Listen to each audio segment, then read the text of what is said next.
ele começa a falar que o segundo problema inerente à situação é o seguinte.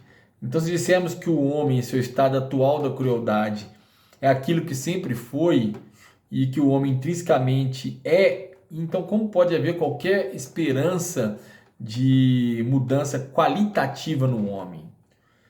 Ele fala que pode haver mudança quantitativa, isto é, ele pode se tornar um pouco menos cruel, mas nunca poderá haver uma mudança qualitativa, ou seja, vai amenizar apenas o impacto. Então ele fala que se Deus fez o homem como ele é atualmente, então é isso que o homem é enquanto ser humano. Então o Schaeffer diz, então vai nos restar apenas um pessimismo no que refere ao homem e suas ações. Então esses são dois problemas que surgem. Se tomarmos o posicionamento de que o homem foi criado por um Deus pessoal, tendo uma origem pessoal e não uma origem impessoal, e que o homem sempre foi o que ele é hoje. Então, o Schaeffer diz, mas não obstante, entretanto, se houve uma origem pessoal do homem, e se o homem foi criado por um Deus pessoal, há uma segunda possibilidade. Isto é, que o homem, como é agora, não é o que foi um dia, e que o homem está em descontinuidade com o que ele já foi um dia, em oposição a estar em continuidade com o que ele sempre foi.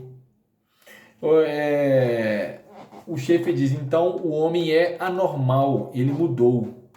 E aí ele fala que isso envolve mais uma outra questão e decisão. Se Deus o alterou ou o tornou anormal, então ele continua sendo um Deus mau e não resolvemos nada. Mas aí o Schaeffer abre a possibilidade, mostrando que há outra possibilidade nesse ponto, de que o homem pessoalmente criado por Deus transformou-se e que ele encontre um ponto de descontinuidade, não de continuidade, não porque Deus o mudou, mas porque ele mudou a si mesmo. Então o ser humano, por sua livre e espontânea vontade, não é que ele não é o que ele intrinsecamente era. Então nesse caso nós vamos conseguir entender que o homem é hoje cruel, mas que Deus não é um Deus mau. E este é precisamente o posicionamento judaico-cristão. Então, o Schaeffer, ele fala, então houve uma mudança espaço-temporal histórica com o homem. Quando ele assim procedeu, ele tornou-se algo que ele não era anteriormente. E o dilema do homem tornou-se um problema verdadeiramente moral, ao invés de uma questão meramente metafísica. Então o ser humano, em um certo ponto da história, mudou a si mesmo. E desde então ele encontra-se em toda a sua crueldade, em descontinuidade com o que ele era. E temos uma situação realmente moral. A moral existe. E aí o Schaeffer fala, a diferença entre um pensador cristão e um filósofo não cristão tem sido gritante nesse ponto. Porque ele fala que o filósofo não cristão diz que o homem está em condições normais hoje, mas o cristianismo bíblico, o cristianismo histórico, diz que o homem encontra-se em um estado anormal. E aí aquilo que Heidegger e outros filósofos não cristãos modernos viram ao assumir que o homem se encontra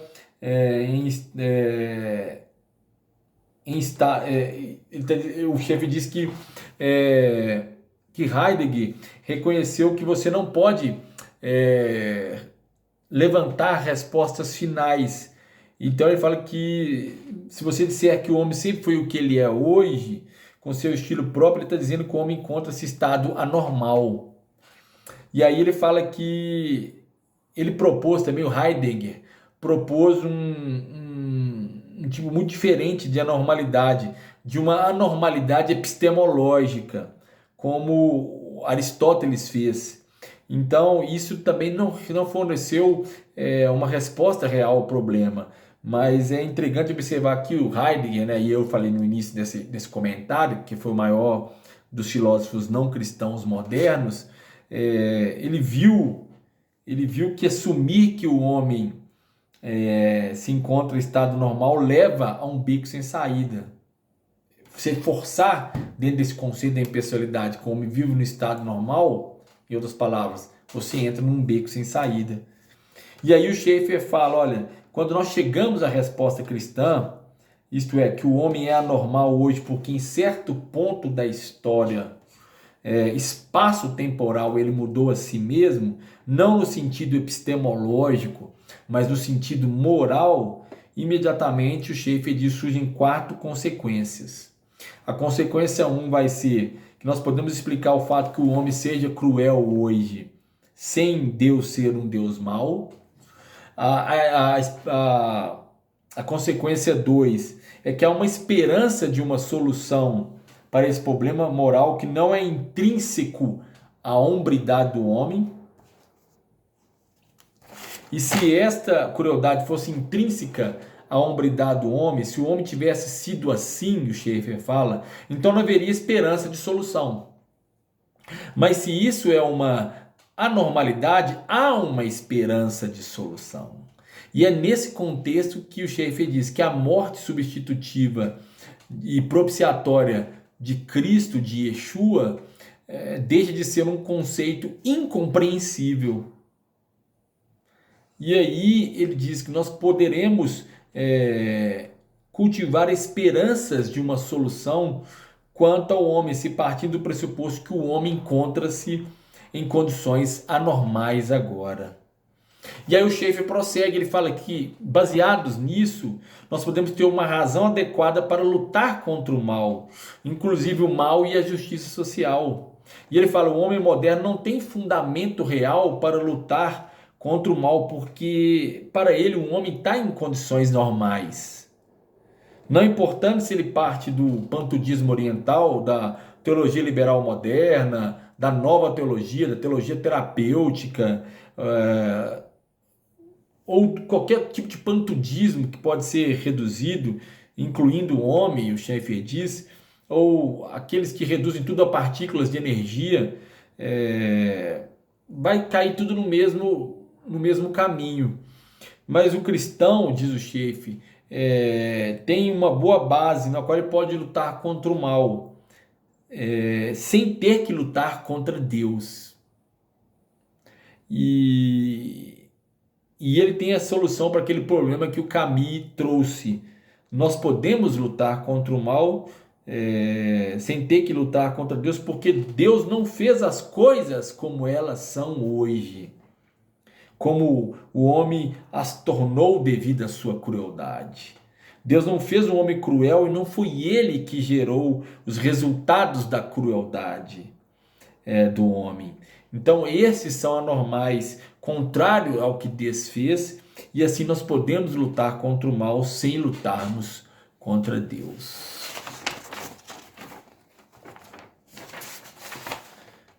E aí o Schaeffer diz, olha, que os cristãos deveriam estar na linha de frente lutando pelos resultados da crueldade do homem, porque sabemos que não é isso que Deus fez. Então nós podemos ficar furiosos diante das consequências da crueldade humana, sem ficarmos com raiva de Deus ou ficarmos com raiva do que é normal. Então, são esses aspectos no campo da moral que o Schaeffer traz de uma maneira assim muito maravilhosa e uma compreensão. E ele finaliza essa parte dizendo, olha, que metafisicamente ele fala, se o ser humano é metafisicamente pequeno apenas, ele fala, se o homem não é metafisicamente pequeno apenas, mas é de fato moralmente culpado. Então o Schaeffer diz, ele carrega em si uma culpa moral e verdadeira, e ele necessita de uma solução para ela. E como nós falamos anteriormente, é aqui que se torna necessário e encaixa a morte substitutiva e propiciatória de Cristo Jesus.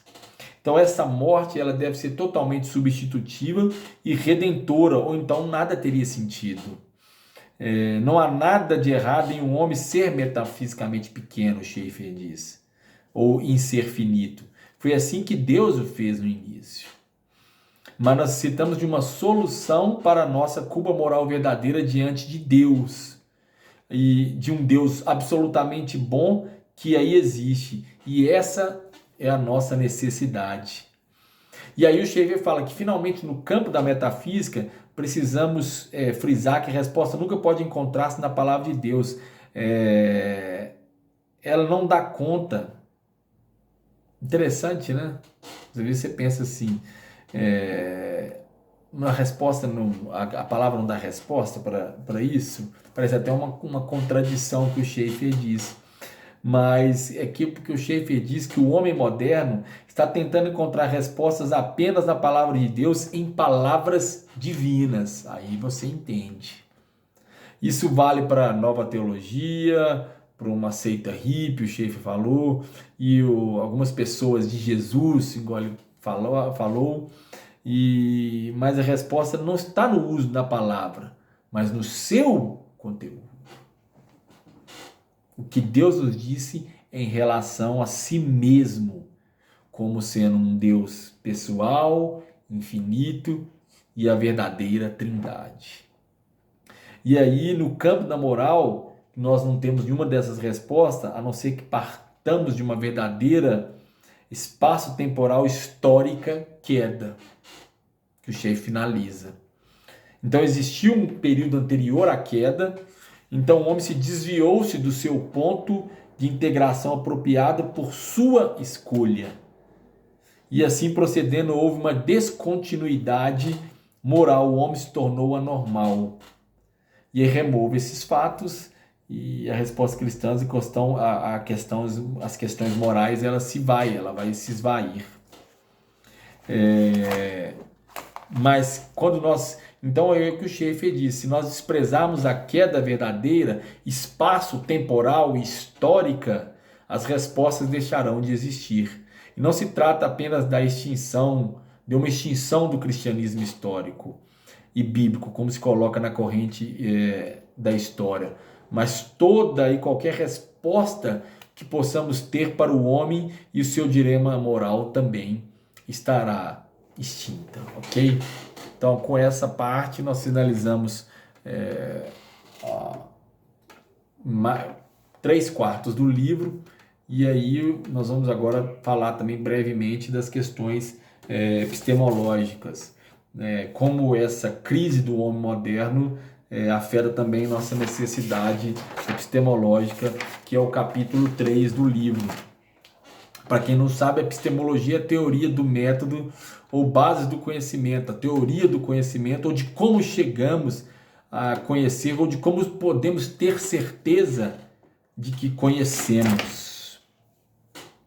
Então, o Schaeffer, nos capítulos anteriores, ele trata do fato que no campo da moral nós necessitamos de universais, absolutos, se quisermos determinar o que é certo e o que é errado.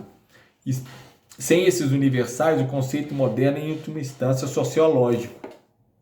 Basta ter acesso às estatísticas da opinião pública, de certo e de errado, e a maioria determina as questões morais. E o Schaeffer fala, olha, de paralelo no campo da moral, podemos compreender o problema do conhecimento, do saber e da certeza. E ele fala usando os exemplos dos gregos, que os gregos pensavam em duas formas de tentar chegar a isso, a esse conhecimento. Uma foi o senso da polis, ou seja, a palavra polis significa literalmente cidade, mas no pensamento grego, a polis, o Schaeffer diz, ela tinha um sentido que vai além daquela mera cidade geográfica. Ela tem a ver com a estrutura da sociedade.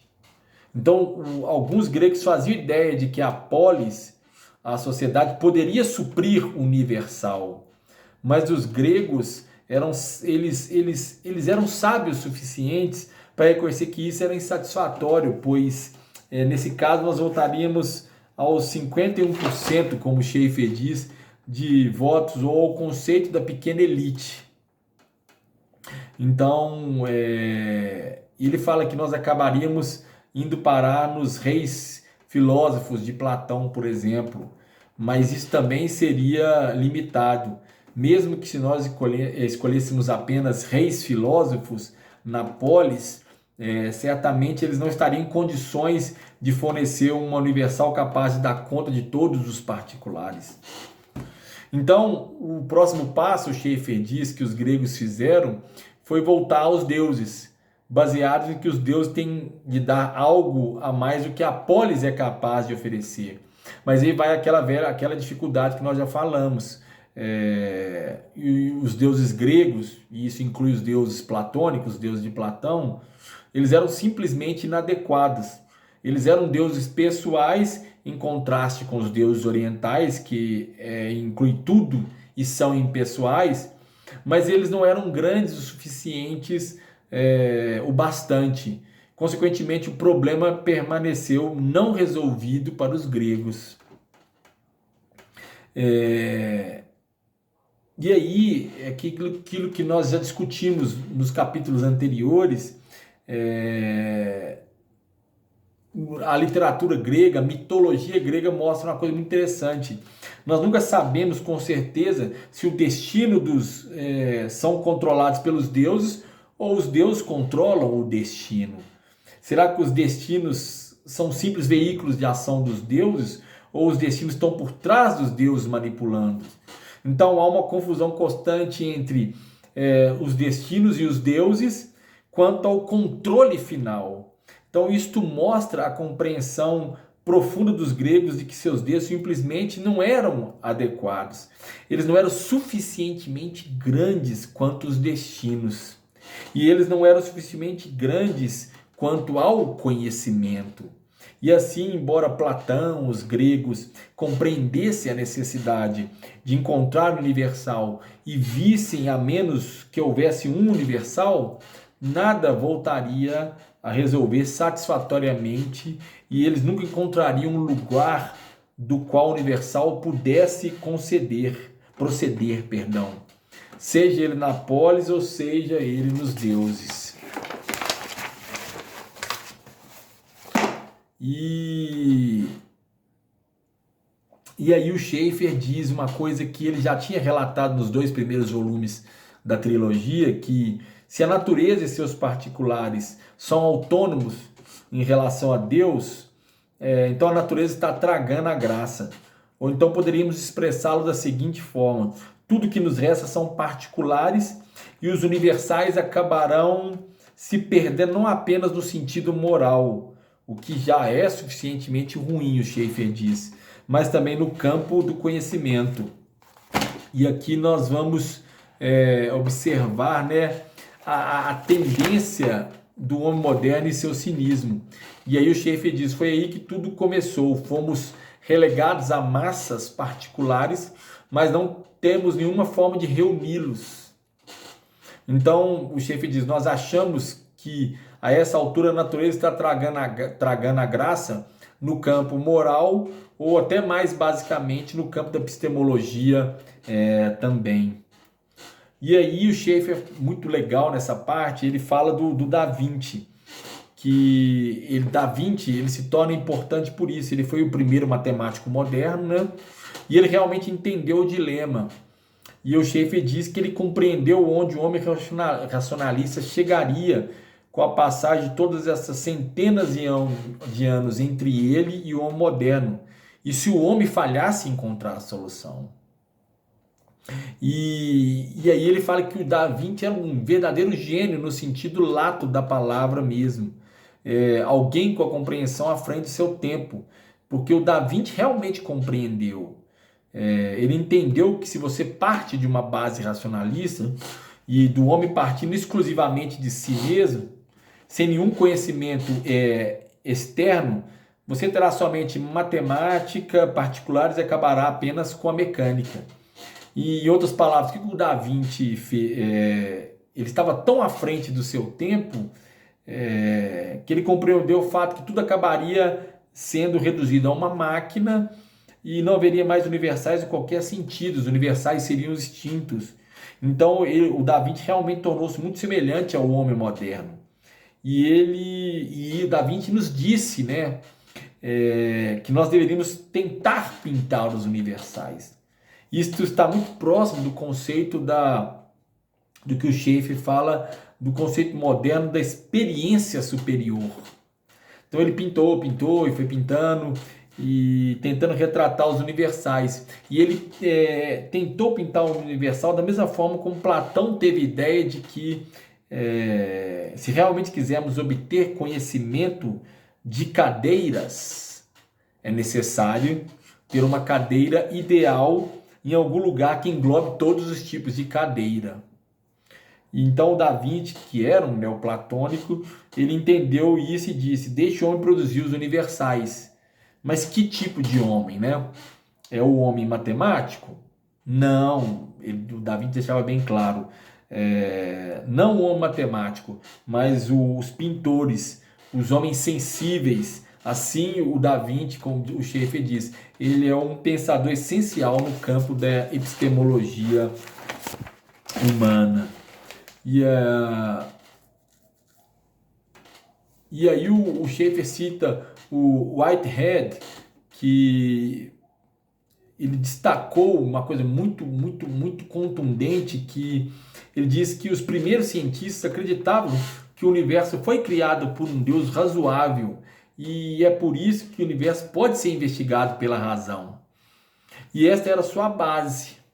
E aí o Schaeffer fala que ao nascer da ciência moderna, os cientistas eram homens que acreditavam na uniformidade das causas naturais em um sistema limitado ou aberto. Um sistema que poderia ser reordenado por Deus e transformado pelo homem feito à imagem de Deus. Então esse é o sistema de causa e efeito em uma extensão de tempo limitada. Aí o Schaeffer fala que desde os tempos de Newton, mas não do Newton propriamente dito, mas da escola newtoniana, temos o conceito de máquina estendido até que nos reste somente a máquina. E é nesse ponto que passamos para a moderna ciência moderna, no qual nós temos uma uniformidade de causas naturais em um sistema fechado, que inclui sociologia e a psicologia, e o homem está incluso nessa máquina. Esse é o mundo em que vivemos no campo da ciência. Então, à medida que nós não acreditamos mais que eles possam ter certeza de que o universo seja razoável, porque foi criado por um Deus razoável, levanta-se a questão de que o Da Vinci já havia entendido e que os gregos já haviam compreendido antes dele. Como o cientista sabe? Com que base ele pode saber que o que ele sabe, ele de fato sabe? E aí o Schaeffer ele vai adiante nisso e ele vai, nesse capítulo tão denso, ele vai fazendo as suas considerações e a maior parte do livro, na segunda metade adiante, e ele fala da necessidade da resposta epistemológica a isso. E aí o Schaeffer diz, nesse capítulo, que há um fator interessante a ser considerado. Na antropologia moderna e secular, o friso secular, ele deixa frisado isso, a distinção entre o humano e o não humano estabelece no campo da linguagem. Mas nem sempre foi assim, o Schaeffer diz. A distinção que era feita na área e era do homem como fabricante de ferramentas, ele fala. Então, onde quer que você encontrasse fabricantes de ferramentas, este ser era um ser humano contraposto ao não humano. E isso já não é mais válido, Schaeffer diz, naquela época dele. A distinção passou a ser linguística. Os antropólogos seculares concordam que, se quisermos determinar o que é humano em contrapartida do que não é humano, essa diferença não se encontra no campo da elaboração das ferramentas, mas do campo da elaboração da linguagem. E se estivermos diante de algo verbalizado, é humano. Se estivermos diante de algo não verbalizado, é não humano. Então, olha o nível que nós chegamos. E os pressupostos do cristianismo, aí o Schaeffer já começa a desconstrução.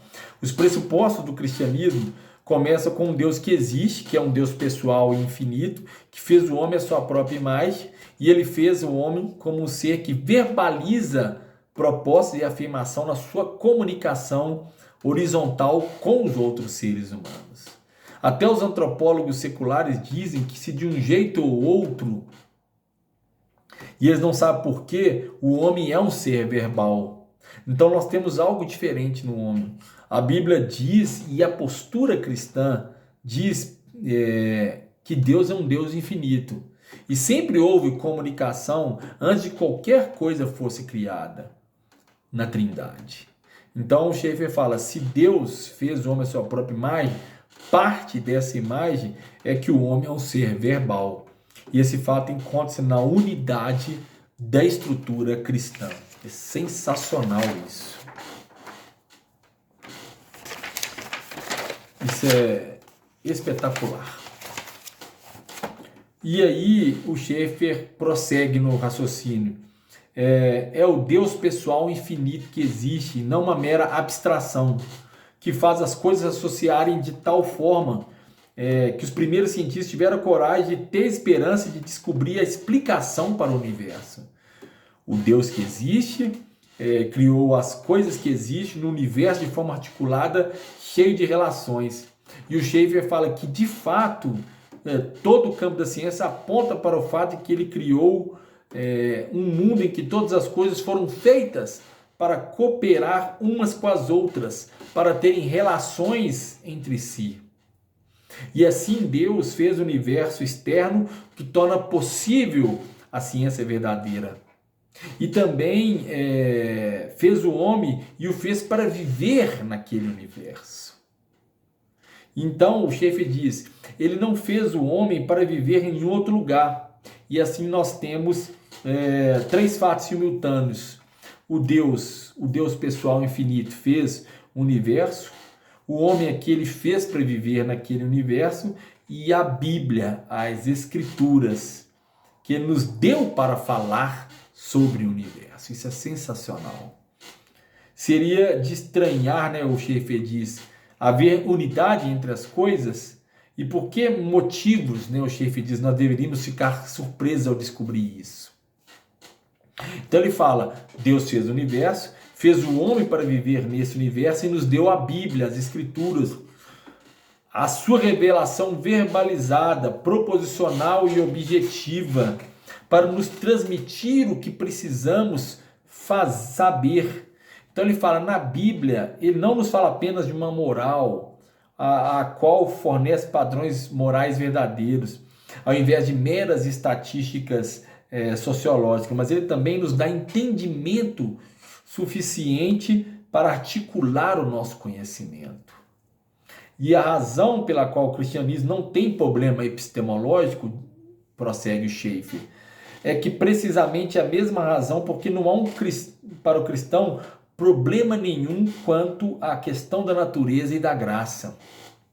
Foi o mesmo Deus inteligível que fez as duas coisas, ou seja, o cognoscente e o conhecido, o sujeito e o objeto, e foi ele que os unificou. Então o Schaeffer finaliza assim, não é de se surpreender que haja uma correlação entre essas coisas. E ele fala, isso não seria precisamente o que esperaria ocorrer? É muito espetacular isso, e isso é sensacional. E aí ele fala que a experiência cristã, ela está alinhada com a experiência de todos os homens, mas nenhum outro sistema, exceto o judaico-cristão, que é apresentado tanto no Tanar, no Antigo Testamento, como no Novo Testamento, explica-nos porque há uma correlação entre sujeito e objeto. E ele fala que todo mundo age de acordo com isso, todo mundo tem que agir com base nisso. Mas nenhum outro sistema nos diz porque existe uma correlação entre o sujeito e o objeto. Em outras palavras, o Schaeffer diz, todos os seres humanos agem constante e consistentemente como se o cristianismo fosse verdadeiro. E aí ele retoma esse paralelo, ele fala assim, os homens modernos dizem que não há amor, mas apenas sexo, no entanto, estão amando. Os homens dizem que não há senso moral, tudo é comportamental, no entanto, todos têm consciência moral. E ele fala, mesmo no mais profundo campo epistemológico, não importa o que um ser humano diga o que acredita realmente, em todos os momentos da sua vida ele estará agindo como se o cristianismo fosse verdadeiro. E somente o sistema cristão explica por que ele pode agir, deve agir e de fato age da forma que age. É maravilhoso quando nós conseguimos ter essa compreensão epistemológica da tradição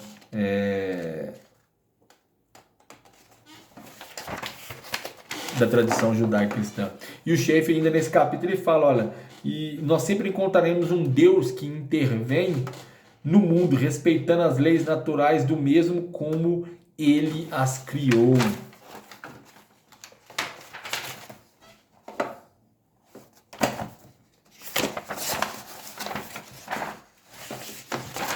Então essa foi as concepções epistemológicas, e o Schaeffer ainda vai além. Ele fala que a moderna alienação no campo da epistemologia pode tornar cada uma dessas áreas em algo de puro horror. A perda da realidade da relação sujeito-objeto, a dificuldade das pessoas em se conhecerem umas às outras e, o que é mais terrível, pesadelo, segundo o próprio Schaeffer, a confusão entre realidade e fantasia. Então ele fala que a moderna epistemologia leva a esses três tipos de terror, mas sob a unidade máxima cristã de um Deus pessoal e infinito, podemos encontrar sentido, realidade e beleza em todas essas áreas. E isto é verdadeiro, sendo ao mesmo tempo lindo. É magnífico essa compreensão. E por fim, dentro da nossa proposta,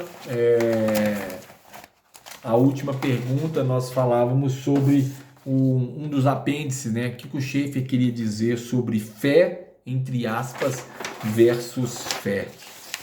No apêndice B, no finalzinho do livro. Então, o Schaeffer diz o seguinte, que é preciso analisar a palavra fé, admitindo que ela pode significar duas coisas completamente opostas. E aí ele usa uma analogia sensacional. Ele fala assim que, imaginemos nós subimos os Alpes suíços e ao atingir o topo escarpado da rocha, subitamente um nevoeiro baixasse sobre a nossa cabeça e o guia virasse para nós, dizendo que o gelo está se formando e que não há esperança. E antes do amanhecer congelaríamos até a morte e lá mesmo nessa encosta da montanha. E simplesmente para nos mantermos aquecidos, o guia nos mantém andando no nevoeiro denso, cada vez mais além da encosta, até que nenhum de nós tem qualquer ideia de onde estamos. Depois de uma hora, alguém diz ao guia, o Schaeffer relatando, né? Suponha que eu tropeçasse, caísse em alguma saliência e alguns metros abaixo do nevoeiro, o que iria acontecer? Aí o guia responderia que ele poderia sobreviver até a manhã seguinte e assim escaparia com vida. E assim, sem absolutamente nenhum conhecimento ou qualquer razão para sustentar sua ação, um dos membros do grupo acabaria pulando e cai no nevoeiro. Então seria uma espécie de fé, de sal de fé. Em resumo, olha, pode ser que lá embaixo tenha uma superfície que você se ampare e você sobreviva. E a pessoa, sem saber o que está esperando ela lá embaixo, ela salta no desespero existencial para tentar se salvar.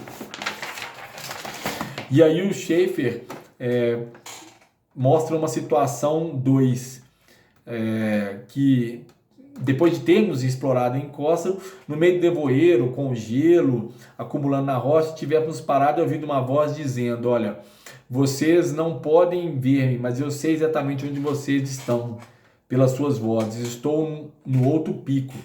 Tenho vivido nessa montanha nos últimos 60 anos, desde menino, e conheço cada metro quadrado delas. E garanto que há uma saliência de 10 metros abaixo onde vocês estão. Se vocês pularem, poderão passar a noite e os apanharei pela manhã. Então, situação 2 em resumo é isso. Olha, você pode pular aqui, que tem uma plataforma aqui, você vai cair nela, vai ficar confortável e de manhã eu tiro vocês aí dessa montanha. Então, o Schaeffer até fala, olha, eu não saltaria de imediato, mas faria perguntas a fim de tentar certificar-me de que o homem soubesse que estava falando e de que não fosse nenhum inimigo. E ele fala que nos Alpes, por exemplo, poderia perguntar pelo nome dele. E se o nome legado fosse de uma família da região das montanhas, isso seria um dado importante para ele. Estão entendendo onde que ele quer chegar? Então, ele fala que nos Alpes há certos nomes de família que caracterizam as famílias montanhesas da região. E na situação desesperadora, mesmo que o tempo estivesse esgotando, o Schaeffer diz, eu faria todas as perguntas importantes o suficiente até ficar convencido das suas respostas e então ele saltaria. Ele fala, isto é fé. Notou-se que é uma analogia ao próprio Deus. O nome de Deus é um nome conhecido. E aí remete àquilo que a Escritura fala lá em Hebreus, no capítulo 11, que Abraão, ele saiu da sua parentela, da sua terra por fé, ele não saiu como algo vago, abstrato. Deixa eu ver o que Deus, o que tem aí na frente, não. Tanto é que a própria Escritura diz que ele aguardava a cidade cujo construtor era o próprio Deus. Os firmamentos dessa cidade seriam fundados pelo próprio Deus, ou seja, Abraão sabia para onde que ele estava indo. Ele tinha um guia, mas ele tinha consciência plena que ele estava caminhando para algo palpável, que não era algo que ele saiu às escuras. E aí o Schaeffer fala que isso que foi relatado é fé. E o fato que, se chamarmos de fé alguma dessas coisas, já não poderíamos chamar a outra pelo mesmo nome. E ele fala que a fé do cristianismo histórico não é sinônimo de salto de fé, nesse sentido pós-Kierkegaardiano, pelo simples fato que ele não está em silêncio. E nós somos convidados a fazer perguntas adequadas e suficientes, não apenas relativas a detalhes, mas também quanto à existência do universo e a sua complexidade e quanto à existência do homem. Então o Schaeffer fala que nós somos convidados a fazer perguntas adequadas e suficientes e depois acreditar nele e curvar-nos metafisicamente diante dele. Ao ter certeza de que nós existimos, porque ele fez o homem, e curvarmos moralmente diante dele como alguém que sabe que precisa desesperadamente da sua providência através da morte substitutiva e propiciatória de Jesus Cristo. Amém? Pessoal, tentei ser o mais objetivo possível, tentei ser mais franco, mais preciso. É um tema muito, muito, muito magnífico. São respostas para a nossa geração. Qualquer coisa, me chame no direct. Terei o maior prazer, a maior honra de conversarmos, de sanearmos as dúvidas, de ajudar. Esse é o nosso papel como cristão. Que Deus te abençoe, que Deus te dê muita graça. Contem comigo, estamos juntos e até a próxima, se Deus assim nos permitir. E Shalom!